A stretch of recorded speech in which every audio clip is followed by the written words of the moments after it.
Où était Dieu quand Jésus est mort sur la croix? Et pourquoi connaître cette vérité est-il si crucial pour votre foi? Vous pouvez croire que le péché vous sépare de Dieu et que Dieu ne peut pas regarder le péché parce qu'il est trop saint et juste pour le faire. La plus grande idée fausse dans le monde chrétien aujourd'hui est de dire que Dieu a abandonné son Fils sur la croix parce que Jésus a crié « Mon Dieu, pourquoi m'as-tu abandonné ?» Ces vues et croyances viennent de quelques écritures qui ont été sorties de leur contexte, ce qui vous prive d'une connexion plus profonde avec Dieu. Dans la vidéo d'aujourd'hui, nous allons examiner ce qui s'est réellement passé lorsque Jésus est mort sur la croix et nous révélerons exactement où était le Père à ce moment-là et comment ces croyances peuvent radicalement changer votre marche avec Dieu. Assurez-vous de regarder jusqu'à la fin pour découvrir la révélation complète de ce message. Nous examinerons 3 passages bibliques souvent cités pour soutenir la croyance que le péché nous sépare de Dieu et le pousse à cacher son visage aux pécheurs. Habakkuk 1, verset 13, mentionne que Dieu ne peut pas regarder le péché. Pourtant, il est essentiel d'interpréter ce verset dans son contexte complet. Ce verset fait partie d'un dialogue entre Habakkuk et Dieu, où Habakkuk dit essentiellement « Dieu, tu es si saint et pur que tu ne peux pas regarder le péché. Alors pourquoi regardes-tu le péché ?» Habakkuk n'affirme pas que Dieu ne peut pas regarder le péché. En fait, il parle à Dieu et suggère le contraire, que Dieu voit effectivement le péché. Ésaïe 59, verset 2, dit « Vos iniquités ont fait une séparation entre vous et votre Dieu. » Nous avons tous tendance à lire des versets bibliques sélectionnés sans considérer le chapitre entier, ce qui peut déformer notre compréhension de Dieu. Si vous lisez plus loin dans Ésaïe 59, verset 15, il est dit que Dieu a regardé les pécheurs et qu'il a utilisé son bras pour accomplir le salut.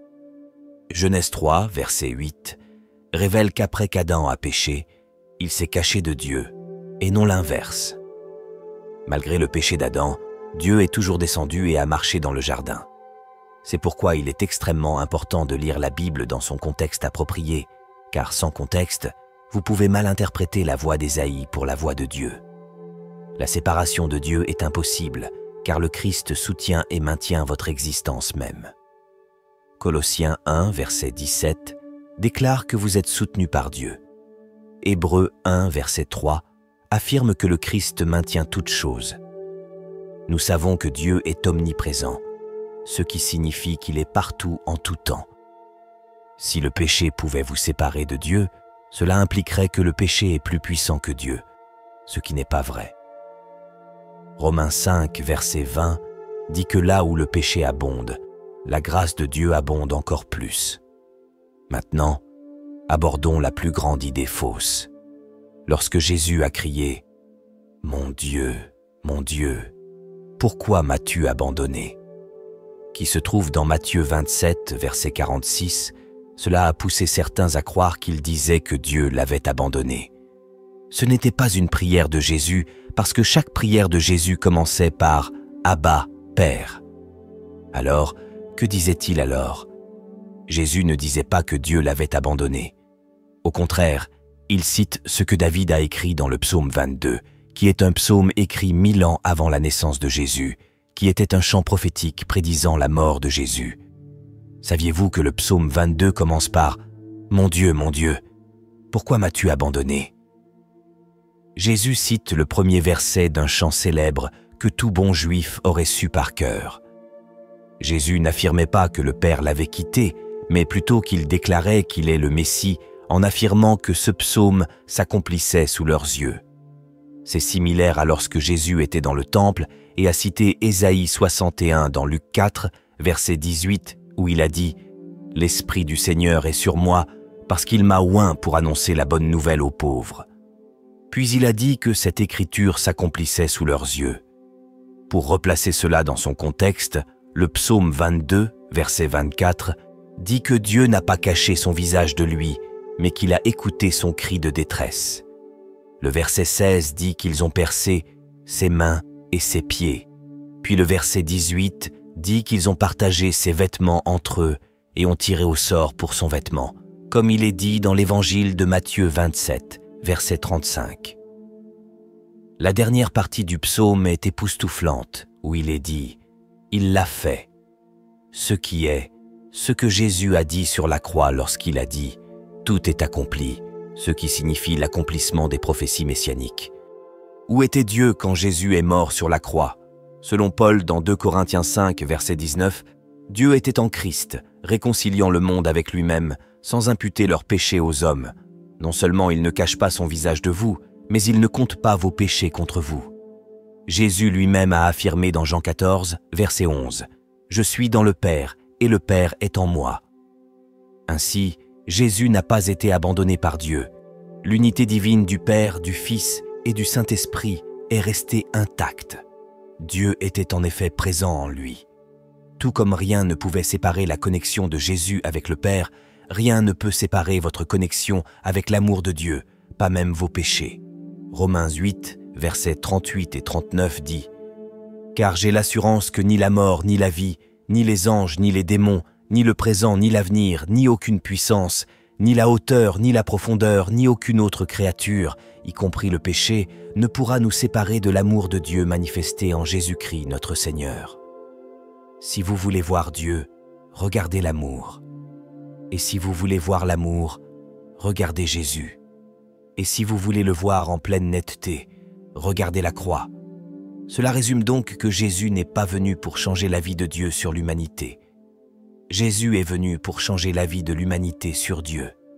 Jésus a dit dans Matthieu 5, verset 45, « Le Père fait lever son soleil sur les méchants et sur les bons et envoie la pluie sur les justes et sur les injustes. » Il est donc important pour vous de savoir que, même lorsque vous péchez, Dieu ne détourne pas son regard de vous ni ne vous abandonne. Au contraire, il veut vous poursuivre et vous embrasser, comme le Père l'a fait avec le Fils prodigue. Dans la Bible, Jésus a donné une parabole dans Luc, chapitre 15, concernant le cœur du Père. Il a dit « Un homme avait 2 fils. Le plus jeune dit à son père « Père, donne-moi la part de l'héritage qui doit me revenir. » Et le père leur partagea son bien. Peu de jours après, le plus jeune fils, ayant tout rassemblé, partit pour un pays éloigné où il dissipa son bien en vivant dans la débauche. Lorsqu'il eut tout dépensé, une grande famine survint dans ce pays et il commença à se trouver dans le besoin. Il alla se mettre au service d'un des habitants du pays qui l'envoya dans ses champs garder les pourceaux. Il aurait bien voulu se rassasier des caroubes que mangeaient les pourceaux, mais personne ne lui en donnait. Étant rentré en lui-même, il se dit « Combien de mercenaires chez mon père ont du pain en abondance, et moi ici je meurs de faim. Je me lèverai, j'irai vers mon père, et je lui dirai « Mon père, j'ai péché contre le ciel, et contre toi. Je ne suis plus digne d'être appelé ton fils.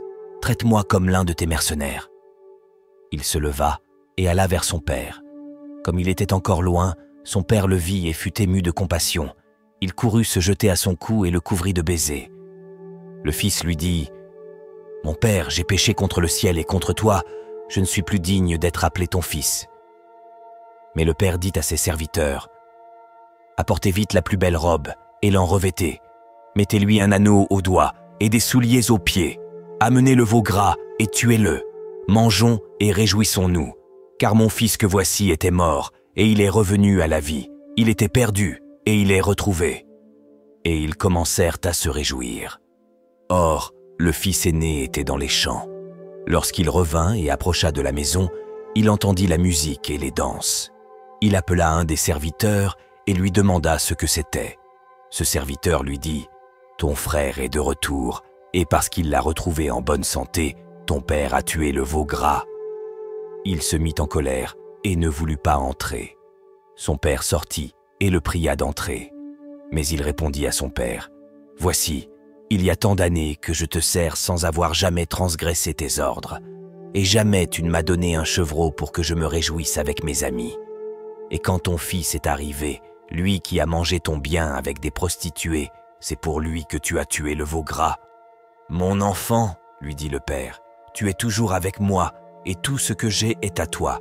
Mais il fallait bien s'égayer et se réjouir, parce que ton frère que voici était mort, et qu'il est revenu à la vie, parce qu'il était perdu, et qu'il est retrouvé. » Pouvez-vous voir comment Jésus essaie de révéler le Père dans cette parabole?